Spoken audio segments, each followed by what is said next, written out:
வெத்தலை செடியை இப்படி ரெடி பண்ண முடியுமா? இந்த ஒரு மெத்தட பார்த்து அப்படியே ஷாக் ஆக போறீங்க. பொதுவா வெத்தலை செடிய கட்டிங்ஸ் மூலியமா ரெடி பண்ணலாம். பாட்ல வச்சு உருவாக்குறத பார்த்திருப்பீங்க. பட் இன்னைக்கு நம்ம ஒரு சூப்பரான மெத்தட தாங்க பார்க்க போறோம். ப்ரோ ட்ரேல பொதுவா இந்த வெஜிடபிள் சீட்ஸ் அதாவது காய்கறி விதைகள உற்பத்தி செய்யறத பார்த்திருப்பீங்க. பொதுவாவே இந்த வெத்தலை கொடியோட அந்த கணுப்பகுதிகள் எல்லா இடத்துலயும் வேர்கள் வளர்ந்திருக்கிறத பார்க்க முடியும். அந்த ஒரு கணுப்பகுதிய மட்டும் இந்த மாதிரி ப்ரோ ட்ரேல மண்ண நிரப்பி செம்மண் கலவையில ஊனி வச்சுட்டா போதும். சூப்பரா வேர் விட்டு வளர ஆரம்பிக்கும். இந்த மாதிரி நடவு செஞ்சதுக்கு அப்புறம் மேல ஒரு பாலித்தீன் ஷீட்ட வச்சு மூடி விடுவாங்க. அதுக்கப்புறம் பார்த்தீங்க அப்படின்னா, இந்த மாதிரி சூப்பரா வேர்கள் பிடிச்சிருக்கிறத பார்க்க முடியும். நெறைய பேர் பார்த்தோன்னா, இந்த வீடியோவ பார்த்த உடனே எங்களுக்கு வெத்தல கொடி எப்படி வச்சாலும் வளர மாட்டேன்து. அது எப்படிப்பா நர்சரியில இந்த மாதிரிலாம் வச்ச உடனே வருது அப்படின்ட்டு கண்டிப்பா ஆச்சரியமா பார்ப்பீங்க. ஒரு மெத்தட ட்ரை பண்ணி பாருங்க. வரல அப்படின்னா அடுத்த மெத்தட்ல இந்த மாதிரி சூப்பரான ஒரு மெத்தடா ட்ரை பண்ணி பாருங்க. அந்த முக்கியமான விஷயம் இந்த மாதிரி புது புது இன்ஃபர்மேஷன் உங்களுக்கு வேணும் அப்படின்னா கார்டனிங் சம்பந்தமா பசுமை கார்டனிங் ஐடியா ஃபாலோ பண்ணி வச்சுக்கங்க.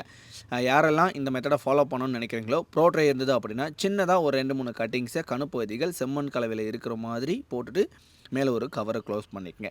Thank you. Bye bye. Happy gardening.